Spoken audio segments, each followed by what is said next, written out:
No Dia Mundial da Água, um alerta. A região metropolitana de Campinas pode sofrer com a falta de recursos hídricos em um futuro bem próximo. Estudos apontam que o rio Atibaia pode não ter água em 2018. A escassez do bem natural pode gerar reflexos diretos na expansão da indústria. Empresas que dependem dele em seus processos de produção podem não vir para cá. Campinas, como outros municípios da região metropolitana, vive um momento delicado. A falta de recursos hídricos tem afugentado as indústrias. A região depende da bacia formada pelos rios Piracicaba, Capivari e Jundiaí. Outra fonte importante é o rio Atibaia. Estudos mostram que em 2018 não haverá disponibilidade de água nesse manancial.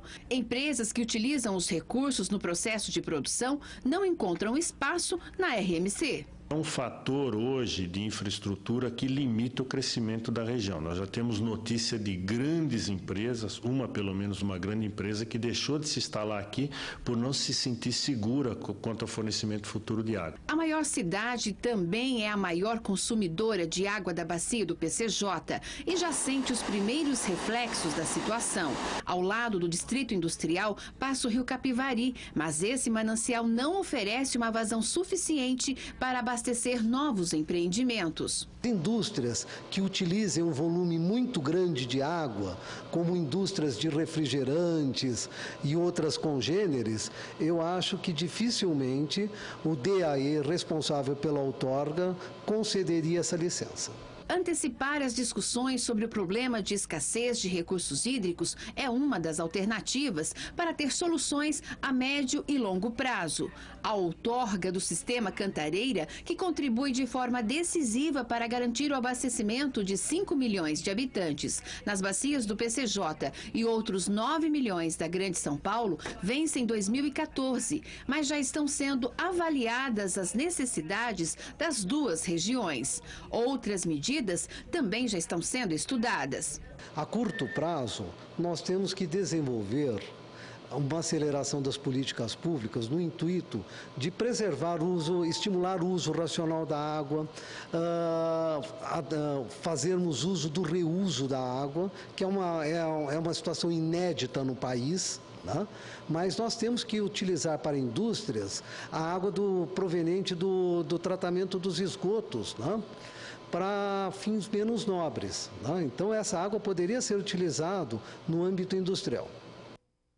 E a preocupação com os recursos hídricos não é exclusividade dos adultos. O consumo consciente da água é cada vez mais comum entre as crianças, que aprendem desde cedo em casa ou na escola a importância da preservação para o futuro.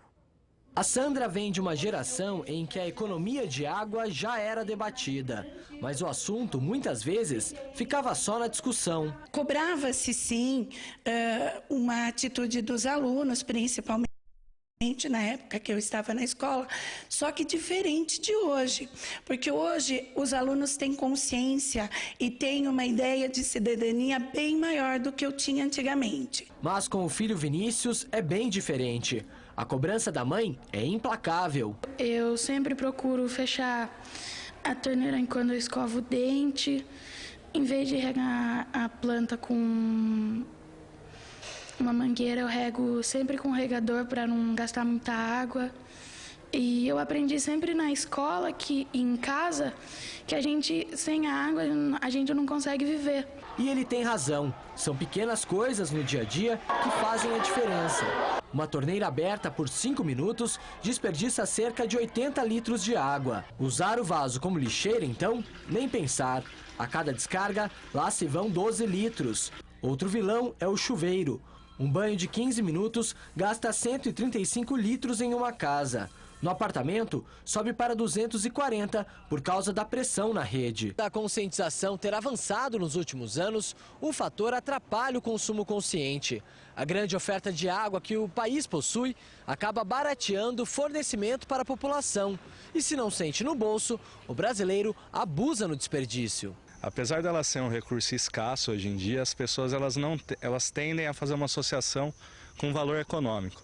como a água é um recurso barato, ela é o recurso que tende a ser mais desperdiçado. Diferente de outras gerações, nas escolas de hoje, a economia de água virou assunto a ser tratado e praticado. Nesta em Itatiba, os alunos aprenderam e a lição está na ponta da língua. Para economizar água, a gente tem que começar a tomar banhos mais curtos, não lavar o carro com a mangueira, com baldes, desligar a torneira quando a gente vai escovando o dente. São essas coisas que podem fazer uma grande diferença no futuro.